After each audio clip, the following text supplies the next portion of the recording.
নমস্কার প্রিয় দর্শক, এই মুহূর্তে পুরো ইরান জুড়ে একটি অশান্তি সৃষ্টি হয়েছে।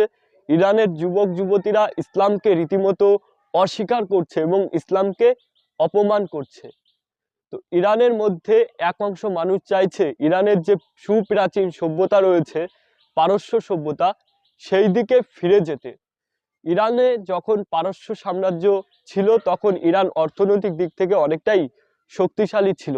এর পরবর্তীতে ইরানে যখন ইসলামিক আক্রমণ ঘটে তখন পারস্য সাম্রাজ্য ধ্বংস হয়ে যায় এবং এর ফলে সেখানে ইসলামিক সাম্রাজ্যের প্রতিষ্ঠা হয়। এবং সে সময় বেশ কিছু পারসিক ভারতবর্ষে এসে আশ্রয় গ্রহণ করে। তাদের মধ্যে উল্লেখযোগ্য নাম হলো রতন টাটা শিল্পপতি, এছাড়া সায়েন্টিস্ট হোমি জাহাঙ্গীর ভাবা, স্বাধীনতা সংগ্রামী দাদাভাই নৌরোজি। এরা কিন্তু ভারতে এসে আশ্রয় গ্রহণ করে এবং এরা ভারতবর্ষকে নিজেদের মনে করে ভারতবর্ষকে লিড করতে থাকে।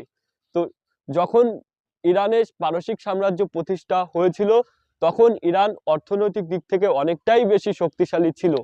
তো এই জন্য ইরানের এক অংশ মানুষ চাইছে আবার পুনরায় পারসিক সাম্রাজ্যের দিকে ফিরে যেতে। কারণ পারসিক সাম্রাজ্য হলো ইরানের সুপ্রাচীন সভ্যতা, অর্থাৎ ইরানের নিজেদের সভ্যতা।